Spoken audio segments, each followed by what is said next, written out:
My name is Sarah. I'm 33 years old, currently living in Austin, Texas, and the mother of a 9-month-old baby boy named Noah. I used to believe that if I just lived kindly and tried hard enough to be a good wife, my husband's family would eventually accept me. But last week, during my mother-in-law's birthday dinner, my sister-in-law suddenly smirked and said, "Noah's skin looks kinda caramel, doesn't it?" And my husband Ryan just burst out laughing and joked, "Who knows, maybe the neighbor dropped off a gift." The whole table erupted with laughter. I stood up, said nothing, and walked into the bedroom. When I returned, I placed a white envelope right in front of him. "Since you love jokes so much, open this. Have you ever had your own child turned into a punchline by the people who claim to love you? Been doubted by the very person you share your life in bed with about the most sacred thing of all? If you've ever been through something like that, leave a comment below. Tap like if you believe a mother's love should never have to be proven. And don't forget to subscribe, because what they didn't know is exactly what I'm about to tell you." I can still remember the laughter echoing through the room, like a cold wave crashing into my chest. They weren't just laughing at me, they were laughing at my son's innocent face. My baby, sleeping peacefully upstairs, completely unaware that he'd just become the center of an adult circus. I looked at Ryan, my husband, the man who was supposed to be the wall between me and those invisible daggers, but he just leaned back and laughed with them, as if it were the funniest thing in the world. I didn't react. I stood up slowly, my fingers grazing the edge of the tablecloth, my palms ice cold. I heard Brittany whisper something to her husband, followed by my mother-in-law, Patricia's soft chuckle, like she was savoring a cheap drama. I didn't look at them. I turned around, walked out of the dining room, went straight upstairs to our bedroom. In the back of the closet, under the jewelry tray, was a white envelope I'd hidden there nearly 2 weeks ago. No design, no markings, just a plain sheet of paper that held a truth I had searched for myself in silence, in doubt, in tears. I wasn't shaking. I wasn't angry. I just felt cold, like a winter storm had touched my skin from the inside. When I came back down to the dining room, the sound of silverware had returned, mixed with soft chatter like everyone was trying to pretend nothing happened. But I knew they were still talking. As I walked up behind Ryan, the room went silent again.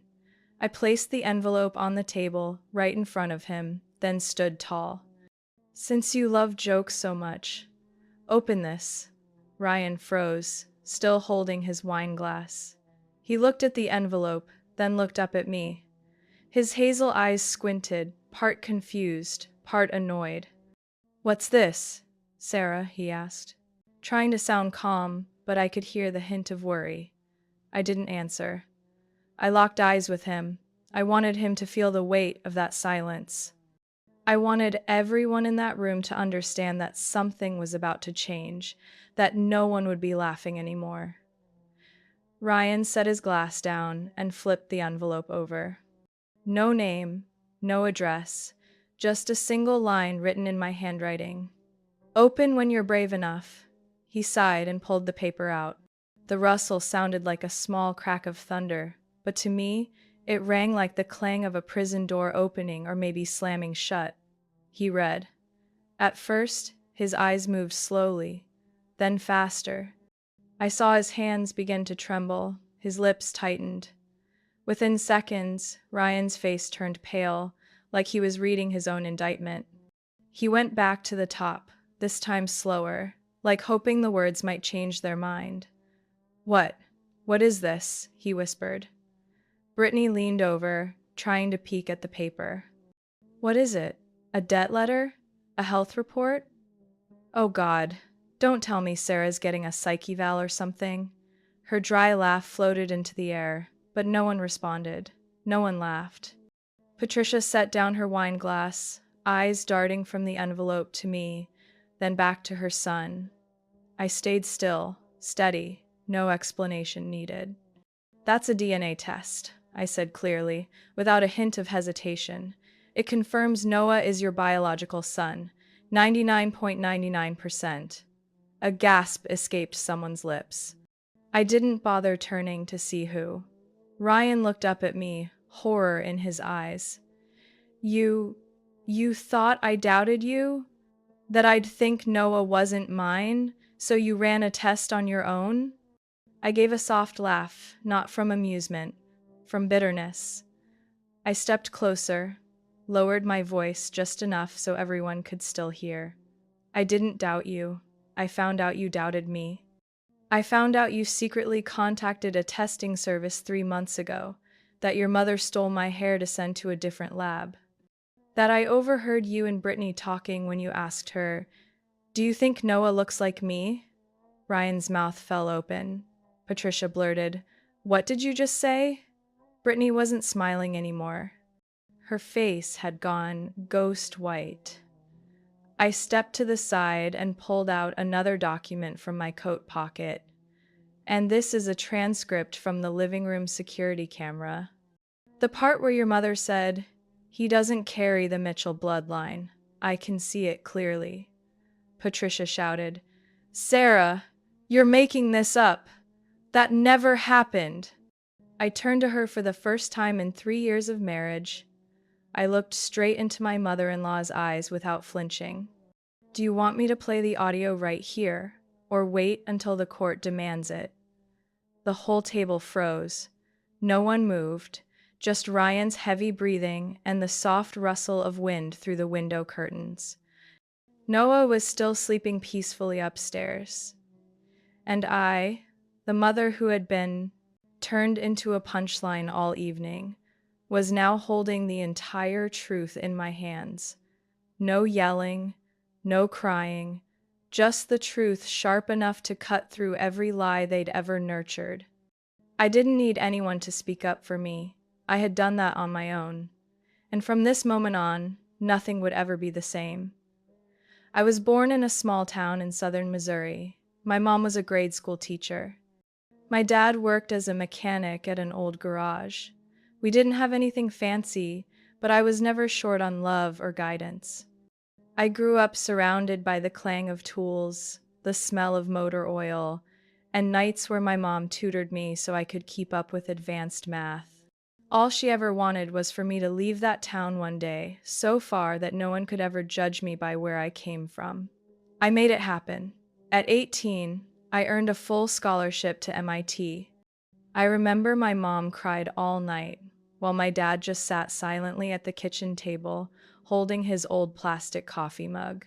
"Go," he said hoarsely. "Don't look back unless you really want to." I arrived in Boston with 2 old suitcases and a hunger no amount of money could measure. I studied day and night, worked at the library, and after graduation, moved to Austin to join a major data analytics firm. It was at a fintech conference that I met Ryan Mitchell. Ryan looked like he had walked straight off the cover of Forbes' tailored suit, deep voice, sharp and confident eyes. We debated blockchain the entire evening, and the next day, he asked me to lunch. I still remember how I felt nervous, unsure, but there was something about Ryan that made me say yes. In the early months, Ryan was gentle, thoughtful, and always made me feel like I mattered. He told me all about his family, an old line of lawyers in Austin. His grandfather was a federal judge. His mom once ran a nonprofit investment fund. I didn't think much about the distance between our worlds until the first dinner at his family's house. The place looked like a museum. Silent, intimidating, with oil, portraits of silver-haired men and blue-eyed women hanging everywhere. His mother, Patricia, shook my hand with a faint smile and scanned my dress like she was pricing it. "You went to MIT? On scholarship? Good, good. I've always supported education," she said, then turned away. From that day on, I learned to sit straighter, speak more carefully, and never forget to bring the right kind of red wine to her house. I tried. I truly did. But everything started to crack when I found out I was pregnant. It was a late spring night, and I had just returned from a business trip in San Jose. I had never felt my heart twist the way it did seeing those two lines. I sat silently in the bathroom for over an hour, clutching the test in my hand. When Ryan came home, I smiled and tried to say it as gently as I could. "I think we have some good news." He didn't smile back. He didn't hold me. There was only this long silence, like a fissure opening beneath us. Then he said, "Sarah, I'm not ready. I'm up for partner at the firm. You know this isn't the right time. I had the abortion, alone." I didn't blame him then. I told myself, he's scared, he's not ready. One day we'll start a family. But what I didn't see coming was that after the lavish wedding held at the lakeside restaurant his family picked, everything began to change. Quietly, coldly, but undeniably, I was no longer allowed to choose my seat at family gatherings. Patricia always guided me to that corner where you can keep an eye on the baby. I was excluded from financial decisions in the house. Ryan changed all the passwords to our joint accounts, citing a security oversight. He started coming home late. When I asked, he said work was stressful, but I smelled a strange perfume on his shirt.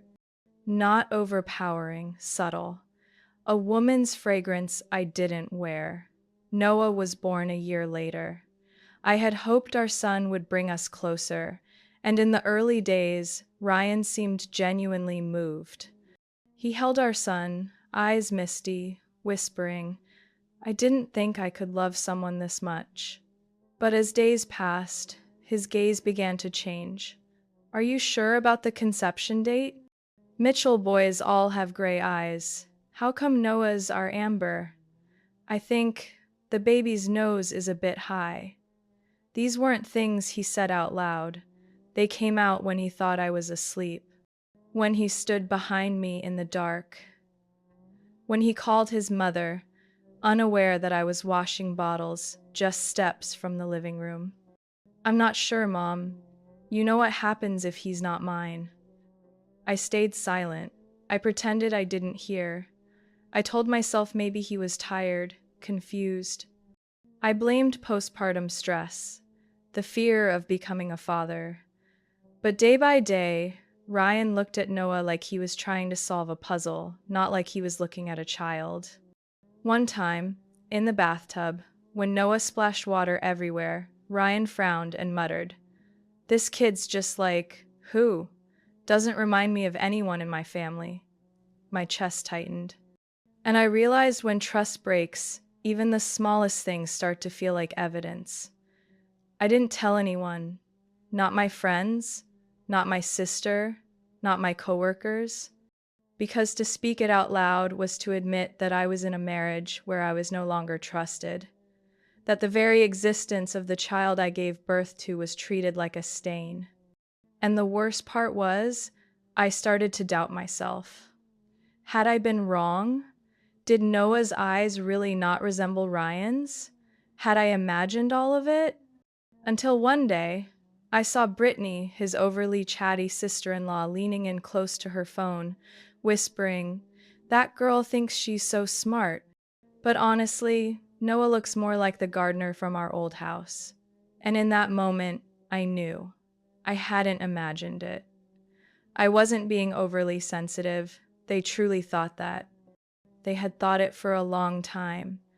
And I was not going to let them turn my son into a joke, an object of suspicion, or worse, strip him of the rightful place he was born into. I didn't cry that day.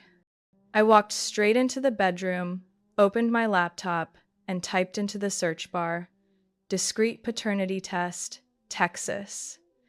That was the moment everything started to shift, not because I needed the truth, but because they needed to be forced to face it, and I wouldn't need to raise my voice. I'd let paperwork speak for me. I don't know why I happened to stand behind Brittany while she was texting, or why I looked at her screen. Maybe it was intuition, maybe the heightened sense of a mother who feels her child is under threat. But I remember clearly the glow of the screen on Brittany's face and that damning message in bold. Are we sure it's Ryan's? Seriously asking.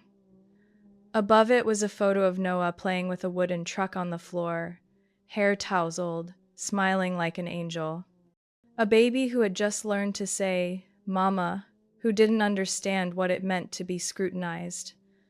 I heard the blood pounding in my ears. My heart raced, my throat went dry. Brittany had no idea I was standing behind her. She chuckled and added, Looks more like that tan guy she hired to fix the fence.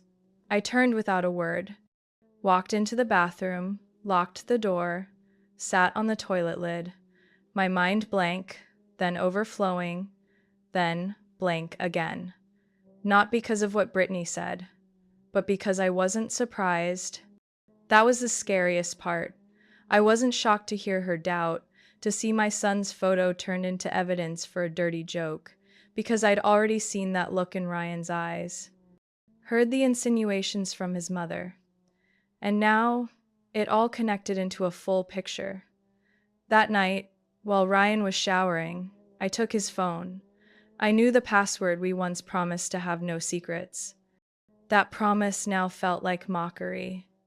I didn't have to look long. In the drafts folder, there was an unsent email titled, Discreet Paternity Testing Service. The message said only, I'd like to confirm paternity between myself and my son, born in August. Please ensure my wife doesn't find out. My stomach clenched, not because he had doubts, but because he didn't have the courage to face me. Because he wanted to quietly confirm, then quietly go back to playing the loving husband, as if none of this had happened, because he was ready to brand me a liar without even caring what the truth was. I returned his phone to the nightstand, then I walked to Noah's room. He was asleep, clutching a little blue stuffed animal. I sat beside him, stroking his hair, my heart burning with a rage I had never felt so clearly. I couldn't stay still any longer. The next morning, I told Ryan my company had asked me to check the systems at our Dallas branch for 2 days. He didn't ask further, just nodded and went back to his morning paper. I left the house at 6 o'clock, dropped Noah off with my sister, and drove nearly 200 miles to a small clinic called Cedar Hills Diagnostics, where I'd made an appointment the night before, after 3 hours of research and comparison. The clinic sat quietly between a bakery and a hardware store. Inside was neat, clean, and completely empty except for me. The woman at the front desk looked at me with a soft, professional gaze. Paternity test? She asked in a whisper, as if afraid to embarrass me. I nodded. My husband doesn't know. I want this to be completely private. She nodded, then led me to the back room, where Dr. Jacobs, a man in his 50s, graying hair, and eyes that had clearly seen far too many cases like this, was waiting. He didn't ask much, just kindly asked me for the samples. I opened my purse and handed him 2 small bags, one with a strand of Noah's hair I'd taken from his brush, so fine it was almost invisible. The other was Ryan's toothbrush. I even brought gloves to avoid contaminating the samples. We'll need 10 to 14 days for the final results, Dr. Jacobs said. Would you like them emailed or pick up a printed copy here? I want a hard copy, in person, no digital trail, I replied. My voice sounded unfamiliar to me, calm, cold, almost numb. I left the clinic just before noon. On the drive back, the radio played, but I didn't hear it. My hands gripped the steering wheel so tight my joints ached. I didn't think about the result because I already knew. I knew Noah was Ryan's son. There was no doubt. But I needed that document, not to prove anything, just to end this. The days that followed were filled with a mix of dread and determination. I watched Ryan play with Noah in a half-hearted way, his eyes still filled with suspicion.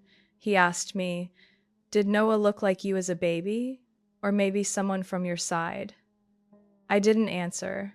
just smiled, and silently repeated to myself, "You will see the truth with your own eyes, and this time you won't be able to look away." One afternoon, I got a call from Cedar Hills Diagnostics. "Your results are ready. You can come by any time." I went immediately.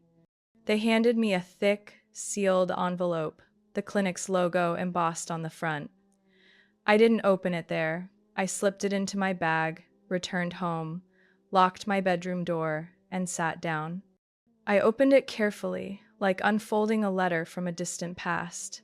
The first line appeared before my eyes like a divine verdict. Probability of paternity, 99.99%. Conclusion: Mr. Ryan Mitchell is the biological father of Noah Mitchell. I didn't cry. I didn't smile. I just exhaled. A long, stifled breath. So many sleepless nights.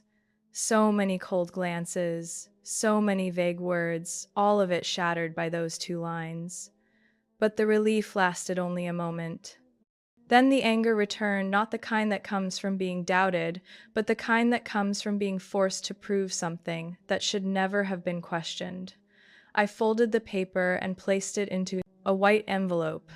I wrote Ryan's name on it in a calm, steady hand, not trembling, not pressing too hard. Then I opened the bottom drawer of my dresser, where I kept jewelry and old letters from my mother. I tucked the envelope beneath the pearl box Ryan had once given me for our 2nd anniversary. I closed the drawer and locked it. That night, I held Noah as he slept. My heart felt lighter, but something else had awakened deep inside me: readiness. Because I knew, if they dared to doubt again, if they tried to turn the most sacred thing in my life into a joke, I would make sure they never dared again. I thought it ended there, that the paper with 2 short lines confirming Ryan was Noah's biological father would be the final word, that I finally had enough to protect my son and silence the whispers, the sideways glances at dinner tables, the smirks from those who shared the Mitchell name. But then, my eyes drifted to the bottom right corner of the report. A small, italicized note, just clear enough not to be missed. "Please note, we received a nearly identical test request 3 weeks ago, using the same paternal sample, but with a different sample listed as the mother. That test returned no confirmed maternal relationship. If you did not submit this request, please contact us to verify data security." I read that footnote again and again, my heartbeat quickening with every word. My lips went dry. At first, I thought it was a mistake, some clerical error. But instantly, a chill ran down my spine, a feeling only someone who's been betrayed understands. This wasn't an error. It was intentional. Someone had submitted a request nearly identical to mine, but with a different mother sample. I called the clinic immediately. Dr. Jacobs's voice on the line was as calm and measured as it had been when we first met. "I need to ask you something about another test request. Someone apparently submitted a sample with Ryan Mitchell as the father, Noah Mitchell as the child, but the mother wasn't me." He paused briefly, then answered carefully, "I'm sorry, Sarah, but due to privacy policy, I can't share details about other clients' test requests without a court order or written consent. I don't need to know who they are." I kept my voice steady. "I just need confirmation was the mother sample in that other request fake? Not matching the birth records or medical profile?" He was quiet a few more seconds. "All I can say is, there was something irregular about that request, and if you didn't submit it, I'd advise you to take steps to protect your legal interests." I sat frozen in my car. The parking lot outside was silent. In my hands, I held the verified test report, and now, a dangerous little piece of the puzzle. Someone had tried to create a fake mother to falsify the results. And they had done it before I arrived. I thought of Brittany, the one who had sent a photo of Noah with a cruel caption. I thought of Patricia, who once casually touched my hair and said, "Wow, soft like a baby's." Back then, I thought she was just being polite. But now I remembered clearly. She had plucked a stray strand from my shoulder, tucked it into a napkin, and walked away. I bit my lip until it bled. My mind raced with snapshots. Ryan closing his phone when I entered the room, the glint in Brittany's eyes when Noah laughed, Patricia's words. There are things that must be done before it's too late. I had tried to believe their coldness was just disapproval of my background, my personality, the fact I didn't fit their idea of a perfect daughter-in-law. But no, they had crossed the line of suspicion. They were crafting a new reality. They were trying to prove I wasn't my own child's mother. I took a deep breath, opened the glove compartment, and pulled out my notebook. I began recording every detail, every phrase. The day Brittany had her phone out, the day I received the results. Every subtle act I had once dismissed. I didn't know their exact plan yet, but I knew one thing. They weren't just trying to humiliate me. They were trying to erase me from the perfect picture they were painting for Noah. That night, I couldn't sleep. I lay beside my son, watching him rest with his tiny hand on my chest, my soul torn in pieces. How could a child who couldn't speak, who couldn't defend himself, become the target of something this vicious? And if they had done this once, what else would they dare next? Ryan still had no idea I knew. He slept on the other side of the bed, back turned, breathing steadily as if nothing in the world had changed. But for me, everything had. The next morning, I went to a print shop near the office district. I made 3 full copies of all the documents, the test results, the clinic's warning footnote, and a notarized letter preserving my right to use them as legal evidence. I printed them on official grade paper and had the original stamped at the notary desk. I labeled each one and documented their locations. One copy I carried with me, another I stored in a personal bank safe, and the last I delivered to my attorney, a woman I'd known since my old firm, now running her own practice specializing in women and children's rights during divorce. I didn't act out. I didn't scream, accuse, or break things like people expect betrayed women to do. I moved one step at a time, deliberate, precise, and no one suspected a thing, because I wasn't just defending my dignity. I was protecting a future Noah's and mine from people who believed power and pedigree could rewrite truth, but they had forgotten one thing. I'm this child's mother, and no one touches him with lies. After the call with Dr. Jacobs, I couldn't sit still. For days, I combed through everything, mail, call logs, even the family's health insurance records. I cross-referenced and recorded it all, like I was auditing a financial fraud case, not just my life. Then one detail in Patricia's auxiliary bank account stopped me cold. A payment of $480 to a clinic called Arlington Biopath, dated 3 weeks before I submitted my test. I searched the address, checked the website, and my heart pounded. It was a private lab that accepted paternity tests via mail. No in-person verification needed, just names and biological samples. I called the lab. The front desk asked for the requester's name. I said clearly, Patricia Mitchell. After some typing, she said, "Yes, we did receive a test kit from someone by that name on May 4th. But I'm sorry, I can't share further details due to privacy." I took a deep breath. I'm not asking for details. I just need to confirm, did she submit a hair sample labeled Sarah Mitchell without in-person verification? There was a pause on the other end, then the woman replied softly, "I can't confirm that over the phone, but if you come in with identification, we can discuss steps to verify if your identity was used without consent." The next day, I drove to Arlington. The clinic was small, tucked between older retail buildings. The woman from the call greeted me with hesitation, but not avoidance. Once I showed my ID and explained that my name may have been misused, she nodded and led me to a private room. I can't let you see the results, she said, but I can confirm. We received a sample from a woman named Patricia Mitchell.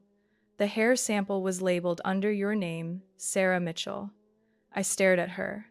But I never submitted anything to your lab. We suspected as much. The sample marked as yours didn't match any baseline biological profile from public data sources.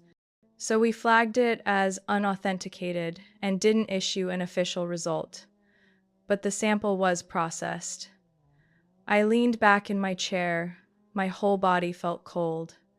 I asked, what did she write in the request form? She wrote that she needed to verify paternity between Ryan Mitchell, the child named Noah Mitchell, and the mother listed as Sarah Mitchell. But there was no signed consent from you. I let out a soft laugh, empty of any real feeling. They really thought they could erase me with a fake strand of hair. The staff member looked at me with sympathy. You're the child's mother? I nodded. And they're trying to steal my son by proving I'm not his biological mother. As I walked out of the clinic, I immediately called Eliza, the attorney I used to work with, on an internal investigation at my former firm, now my closest friend in Austin. She listened to everything I said without interrupting once. When I finished, she asked, "Do you have any proof that Patricia took the hair sample?" I remember clearly. She brushed my hair and wrapped the strand in a napkin. "Do you have cameras in the house?" "Yes. One in the Furse's kitchen. But I've never checked it," Eliza said. "Go home, review all the footage. If the camera caught that action, I can file for a restraining order immediately. And if necessary, we'll take it to court." That night, after putting Noah to sleep, I sat alone in my office and pulled up the recording from that day, May 2nd. Dinner with the Mitchell family. I saw myself pouring wine, Patricia on my left, Brittany on my right. Then I saw Patricia gently reach out to brush a hair off my shoulder, smiling sweetly. But what I had never noticed before was that she didn't discard the hair. She tucked it into a napkin, folded it, and slipped it into her purse. I paused the video, rewound slowly, then paused again. My chest tightened. There was no more doubt, no more maybe. Patricia did it. No hesitation, no remorse. I sent the video to Eliza that same night. She replied, "This is direct evidence. I'll file the claim with the county court first thing in the morning." I didn't sleep. I sat beside Noah's bed, watching him breathe steadily, his tiny hand clutching the corner of his pillow. My child was completely innocent. But around him was a chilling web of manipulation, woven by people society automatically labels as family. The next morning, I sat in Eliza's office, holding a coffee I couldn't remember sipping. She handed me the court filing, request for emergency protective custody order, in response to deliberate falsification of biological identity with intent to undermine maternal rights. Defendant, Patricia Mitchell. I stared at that line for a long time. Not because I was afraid, but because I knew I had now entered a battle where the enemy was no longer hiding. What Patricia didn't realize was that I wouldn't stay silent. I wasn't born into some elite bloodline. I was raised by a father with grease-covered hands, by books my mother read to me each night, by late shifts and bitter winter terms at MIT. I don't need them to love me, but they will learn to fear me because nothing is more powerful than a mother protecting her child from betrayal. From the day Eliza filed the motion, I knew I was no longer the quiet wife trying to fit into the Mitchell family. I was a mother under threat, and I had to act like it. The first thing I did was review all the data I'd gathered over the past few months, from the DNA test to the footage of Patricia stealing my hair, to the suspicious conversation I'd secretly recorded between Brittany and Ryan, using the voice memo feature on our home security device. Everything was backed up onto 3 separate hard drives, one stored at my sister's house, one in a bank safety deposit box, and one I carried with me whenever I left home. I left no gaps. Not a single piece of evidence could be dismissed due to an accident or denial. I learned that from working in data. The more critical something is, the more it needs to be duplicated in places the bad actors can't reach. Next, I pulled up an old file Ryan and I had created in our first year of marriage, a draft will and custody agreement in case we died simultaneously or got divorced. Back then, we were still deeply in love, and it was Ryan who had suggested it.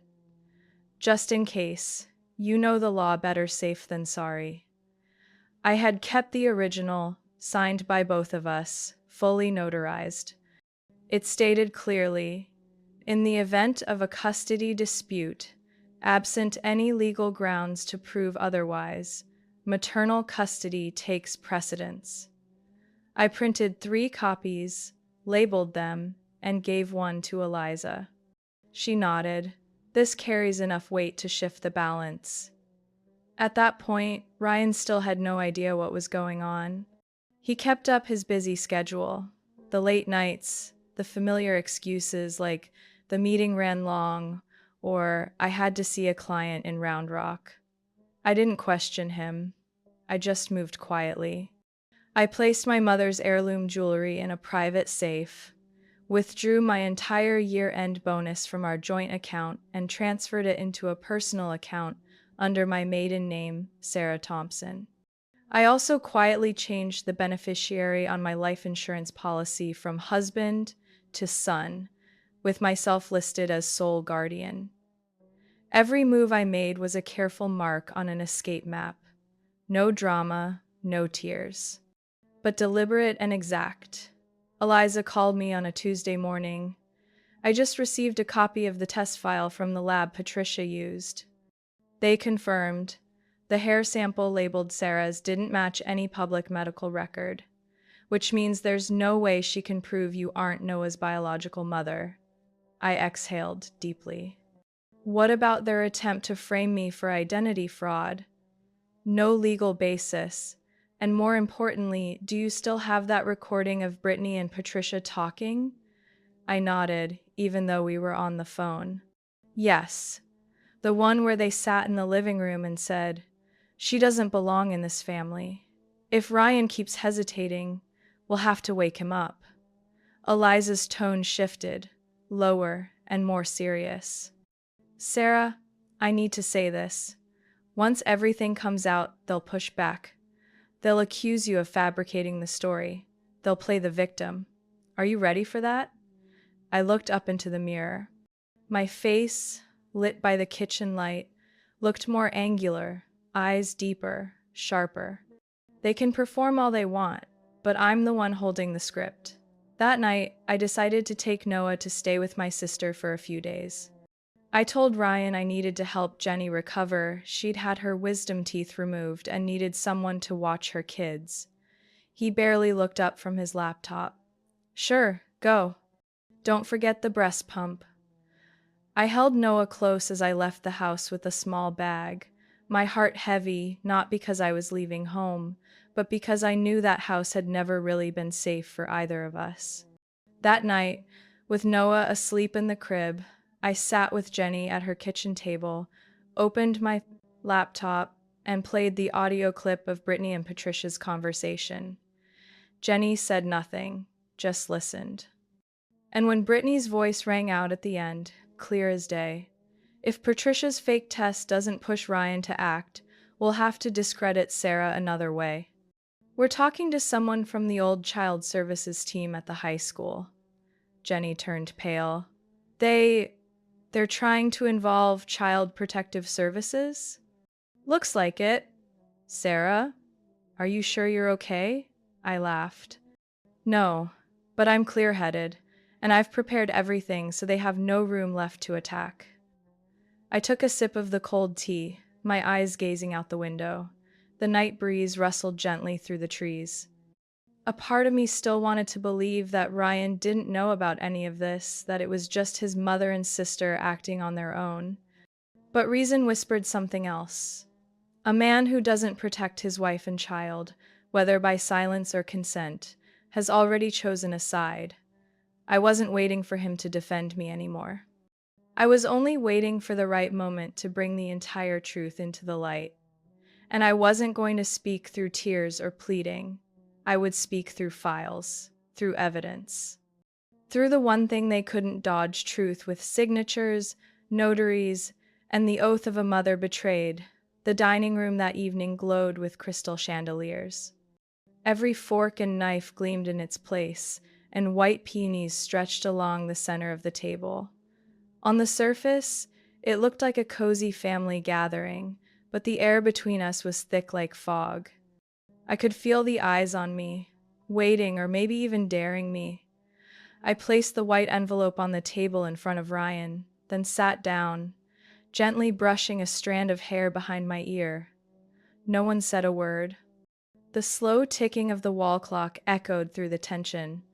Noah was asleep upstairs, and I was here, ready to open a door none of them ever thought I'd dare to cross. "What's this?" Ryan asked, eyeing the envelope before glancing at me. There was something in his voice, a faint edge of caution I'd come to recognize well. "Documents," I said. "Since everyone seems to love questioning our son, I brought the answers tonight." Ryan gave a strange chuckle, trying to diffuse the moment. "You're overthinking again. We were just joking." I didn't respond. I just tilted my head slightly toward the envelope. "You should open it. Right now." He looked around the table. Brittany's brow was furrowed, her hand tight around her wine glass. Patricia's lips were pressed into a line, her face unreadable. My father-in-law, Richard, simply raised his eyebrows, clearly unaware. No one was smiling anymore. No one touched their food, just silence, pressing down like weight. Ryan pulled out the papers. I saw his fingers tremble. His eyes scanned the first page quickly, then slowed, then stopped entirely. "Your son is your biological child. 99.99%. There is no doubt." I watched his throat move as he swallowed hard. His face paled.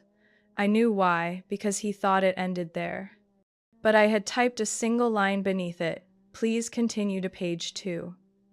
He turned the page, and the moment his eyes hit the next section, I saw what I had been waiting for all along. Fear, not surprise. Fear. His lips parted, then closed again. His whole body snapped upright like he'd been electrocuted. "What is this?" he whispered, staring at me like he didn't know who I was. "Evidence," I replied calmly. "Evidence that your mother stole a strand of my hair, sent it to a lab pretending to be me, trying to prove that Noah isn't my child." Brittany jumped in immediately, her voice shrill. "What are you talking about? Who would do something that insane?" I turned to her. "You know exactly who. You're the one who said on the recording, 'If Patricia's fake test doesn't push Ryan to act, then we'll need to discredit Sarah another way.'" Your voice is crystal clear. I've got the full file. "Want to hear it?" Brittany turned pale. "You recorded us?" "No. My home security system did. And it doesn't belong to anyone but me." The sound of metal clinking against tile cut through the room. Patricia had dropped her wine glass, red liquid blooming across the white tablecloth like a blood stain. "Mom?" Ryan looked at her, wide-eyed. Patricia pressed her lips together, trying to maintain composure. "Honey, I only did what had to be done. I couldn't stand by and let you tie yourself to a child who might. Might what?" I interrupted, my tone even. "Might have darker hair than usual? Might not resemble the baby photos hanging in your Mitchell gallery wall?" Patricia's breathing quickened. "We have to maintain the family's image. You're a lawyer. If people start questioning..." "Questioning what?" Ryan snapped, sounding frustrated for the first time. "Do you have any proof Noah isn't my son?" Patricia lifted her chin. "No, but then why did you make all this up?" Why would you steal my wife's hair? Send it in for fake testing? I did it for your own good, she shouted, her hands trembling. Sarah doesn't belong in this family. I knew it from the start. At that, I pulled a printed transcript from my bag and laid it gently on the table beside the shattered glass. Here's the full conversation between you and Brittany. I've given a copy to my attorney and to the court. Everyone went silent. Richard turned slowly toward Patricia. His voice was low and cold, like steel. You pulled this behind my back? And used my daughter-in-law's name to commit DNA fraud? Patricia, you've disgraced this family. Honey, I just wanted. Enough. He cut her off sharply. I saw a look in his eyes that no longer held respect for his. I turned to Ryan, locking eyes with him. You have nothing to say? He shifted uncomfortably. Sarah, I didn't know Mom did that. I swear. You didn't know? Then why were you researching DNA testing services before I ever brought it up? Why were you asking questions like, are you sure about the conception date? Or why are Noah's eyes amber? Those weren't your mother's words. I was just influenced. You know how persuasive she can be. I nodded, but not as forgiveness, just to acknowledge that he had chosen not to stand beside me, even if he hadn't actively done wrong. Brittany stood up suddenly, her chair scraping back and hitting the table. I'm not staying here to listen to any more of this show. Sit down, Richard commanded, his voice hard. You played a part in this. Don't think I didn't hear the recording. Brittany flushed crimson. But no one defended her. Not even Ryan. I looked around the room. The same people who once dismissed me, who treated me like a stain on their polished family portrait, now had nothing left to say. No one could deny I was Noah's mother. No one could erase the evidence I had laid out. And most importantly, no one could deny that I had stood up. Not with tears, not with begging, but with truth printed in ink, recorded in words, captured in looks and actions they had chosen themselves. I wasn't afraid of them anymore, and I didn't need their acceptance. Because starting today, they're the ones who have to figure out how to face themselves. I rose from my chair, smoothed the hem of my dress, and let my eyes sweep across the silent table. No one dared look at me, not even Ryan, his head bowed, hands clasped like he didn't know where else to put them. I stepped out into the open space between two rows of chairs, where the chandelier light shone straight down from the soaring ceiling, revealing every wrinkle and every long hidden expression on everyone's faces. I wasn't trembling. Each step I took was steady, unhurried, and calm, just a woman who had finally seen the truth and decided she wouldn't live under oppression one more day. I have been silent for too long. I spoke clearly, loud enough for each person to hear. I have yielded, tried to fit in, endured contempt, suspicion, and humiliation. But today, right here at this dinner table, I realize one thing. I no longer need the Mitchell family's acceptance. The atmosphere dropped, as if someone had cut off the oxygen in the room.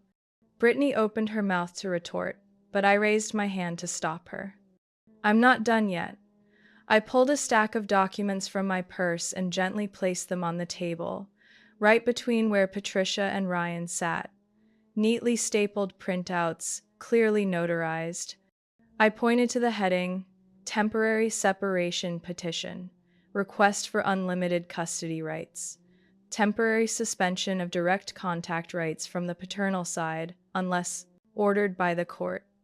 The evidence has been fully submitted to my private attorney's office, as well as Travis County Child Protective Services, I continued, including recordings, videos, test results, and the complete file on deliberate manipulation of paternity test results. Patricia slid her chair back, her face drained of all color. Sarah, you're pushing this too far. This is your family. I turned to her, looking straight into the eyes that forced me to fake smiles year after year. A family doesn't forge evidence to deny a daughter-in-law's status as a mother. A family doesn't conspire to speak ill of a toddler behind her mother's back. And a family doesn't plan to destroy a person's honor just because she's from a small town and doesn't carry the Mitchell name. Ryan leaned slightly toward me. Sarah, I know you're angry. I know this has gone too far. But maybe, can we talk privately? I looked back at him. We'll talk. In court. Brittany let out a harsh breath, jumped up, pushing her chair hard enough to hit Patricia's foot. I can't sit here and listen to this act anymore. I looked at her. You call a legal fraud scheme a joke? I pulled a copy of the recording from my coat pocket. Here's the recording where you said you'd contact someone in child services to suggest that I show signs of incompetence in parenting. You still think that's a joke? She stood frozen for a second. Then she dashed away from the table, grabbed her purse, slipped through the kitchen door, her heels clicking coldly against the stone floor, echoing throughout the house. No one saw her off.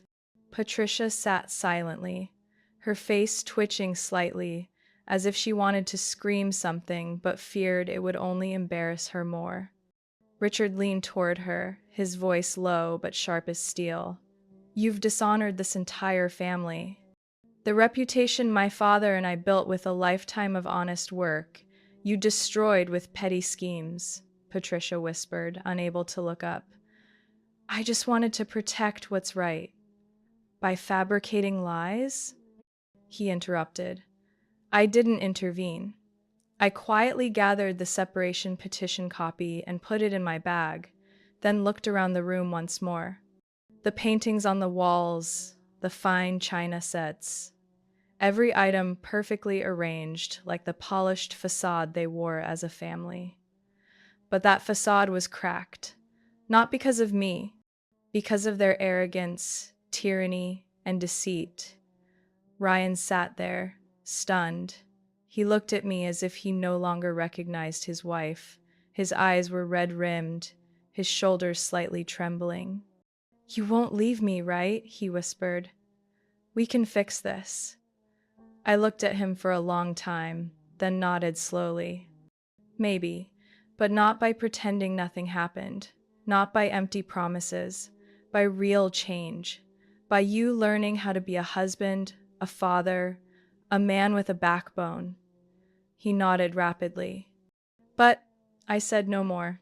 I turned and lifted my bag onto my shoulder. And when I walked out of that dining room, I was no longer the wife trying to please her in-laws. I was a mother who had stood up for myself and for the child they once thought they could erase from my life with a fraudulent test.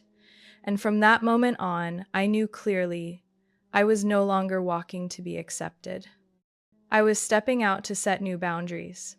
I left Austin on an early autumn morning when the air still held dew and the city seemed to be waking slowly.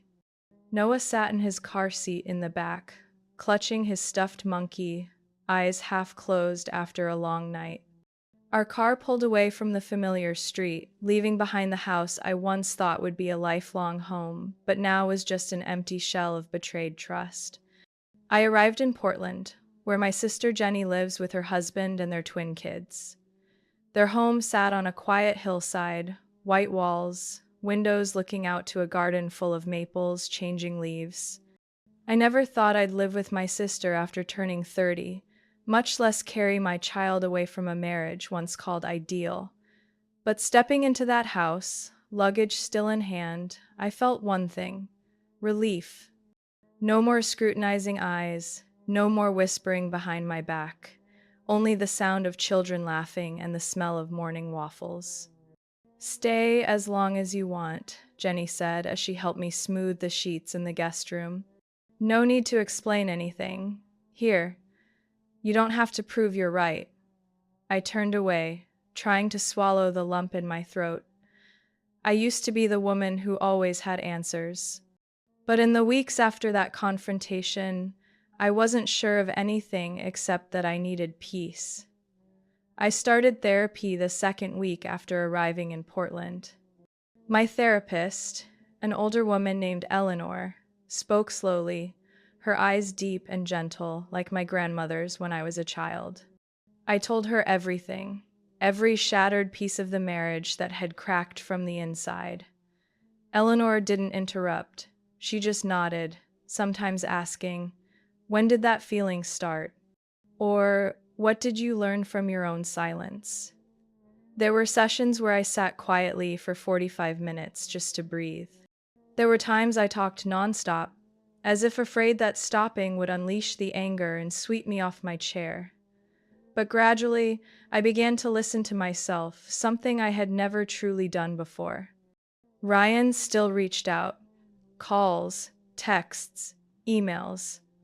When I didn't respond, he wrote a handwritten letter, sending it to my sister's house. The first letter was brief. "I'm sorry. I was wrong. Please give me a chance to make it right." But I didn't reply immediately. I wanted him to understand that apologies aren't a cure for what's been buried under suspicion and cowardice.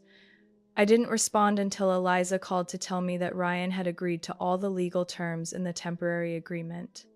Then I answered his letter with a short, serious, emotionless video call. "I have 3 demands," I said, staring straight into the screen. 1. A public apology at the family meeting. No avoidance, no excuses. 2. Attend marriage counseling for at least 6 months, according to the schedule set by the therapist. 3.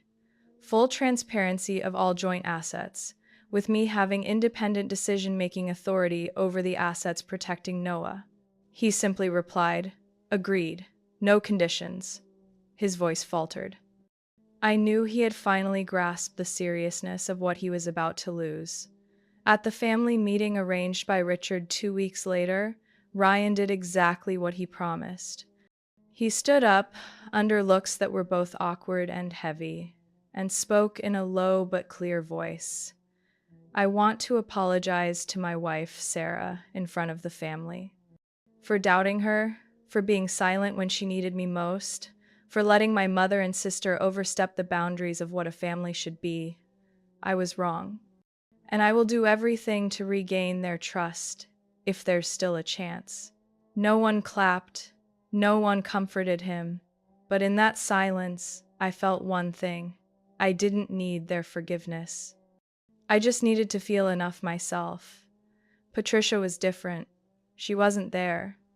After the court officially issued a temporary restraining order against her contact with Noah during the investigation, she sent me a nearly 5-page handwritten letter. The letter opened with denial, she claimed. I misunderstood her good intentions.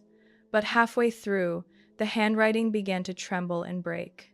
I didn't know I had taken things so far, just because I was afraid of losing my son. But I almost lost my grandson, and since that day, I haven't been able to sleep. I didn't respond. I just kept the letter as a reminder. Not everyone changes because they realize their mistakes. Sometimes, it's just fear of consequences, and I can't control someone else's remorse.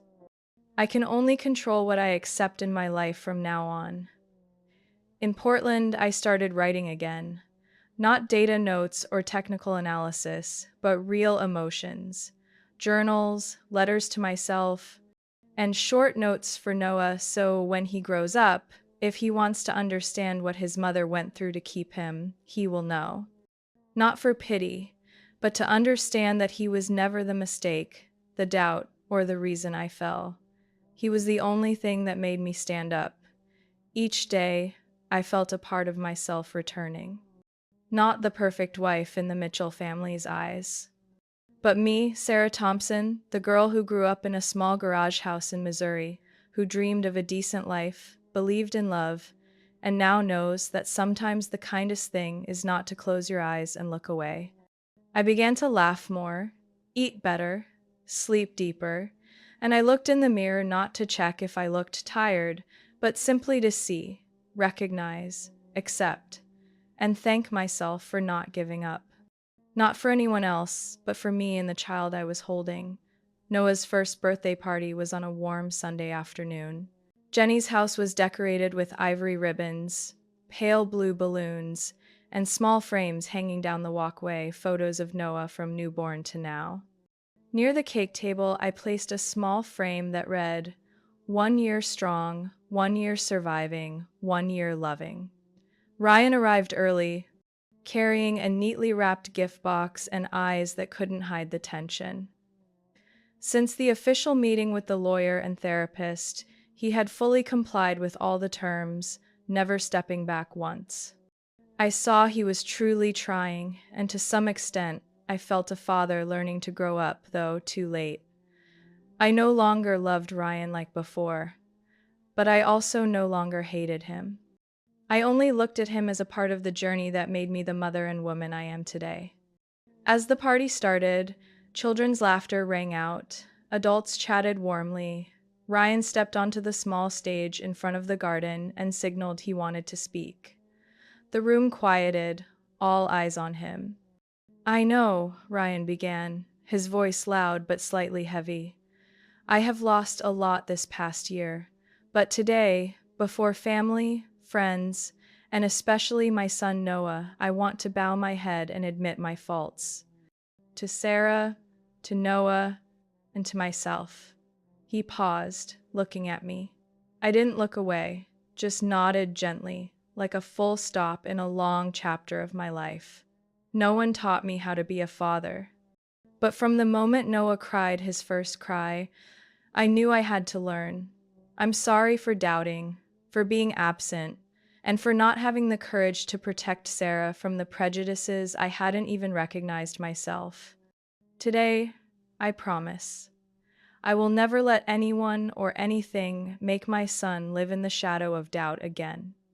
Applause rose, though not overwhelming. But I saw a few people tearing up, and I felt at peace, at least in that moment.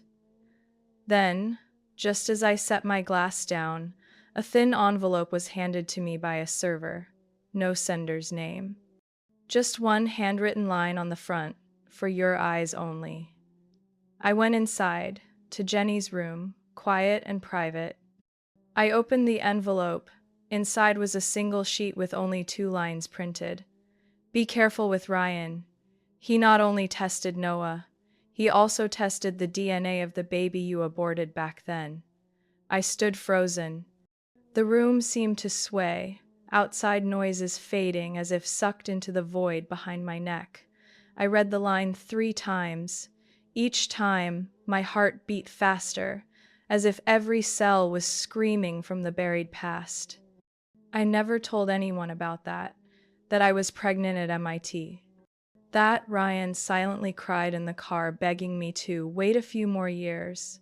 That I went alone to a clinic on the outskirts, biting my lip as I signed papers, sending myself into a long, cold sleep. I thought I was the only one who remembered every detail. I thought it was over. But if he tested that baby's DNA, what does it mean? Did he keep a sample? Did he suspect it before we even married? What did he need to verify? And how did he get that sample? I gripped the paper tightly, unable to hold back. The feeling of betrayal surged like a broken dam. Not because of suspicion, but because of how someone could secretly dig into your past just to control you once again. I stepped into the backyard where everyone was singing "Happy Birthday" to Noah. Ryan was holding our son, his eyes shining with joy. Everyone was smiling, but I wasn't. I stood apart, watching him as if for the first time, seeing him clearly with all the pieces I once refused to believe. I stepped closer, took Noah from Ryan's arms. My son wrapped his arms around my neck out of habit, resting his head on my shoulder. I kissed his hair softly, whispering, "Mom will protect you, no matter what." I don't know who sent that letter, but that person handed me the final key about the man I once called husband, and about what he was willing to do just to hold control. I won't rush to conclusions, but I know one thing clearly. I am no longer the silent woman. no longer the mother who must beg for custody. I am Noah's mother, and I will do everything so the truth is never buried again. What do you think about what happened? If it were you, could you forgive someone who secretly controlled your past just to protect their own honor? Is a public apology enough to heal the cracks hidden beneath a perfect family facade? I'm sharing this story not to seek pity or judgment, but to remind those quietly suffering, you are not alone. There are things seemingly buried deep, but when the light of truth shines through, we are truly free. If you have ever been a child, a mother, or a sister walking alone through the darkness of family, please leave a comment. I want to hear your voice. Because sometimes the most sincere sharing becomes a guiding light for others. And if you want to continue following stories about family, pain, choices, and hope, please subscribe to the channel. Because there are many more stories waiting to be told, and who knows, one day you may see yourself in a part of the next story.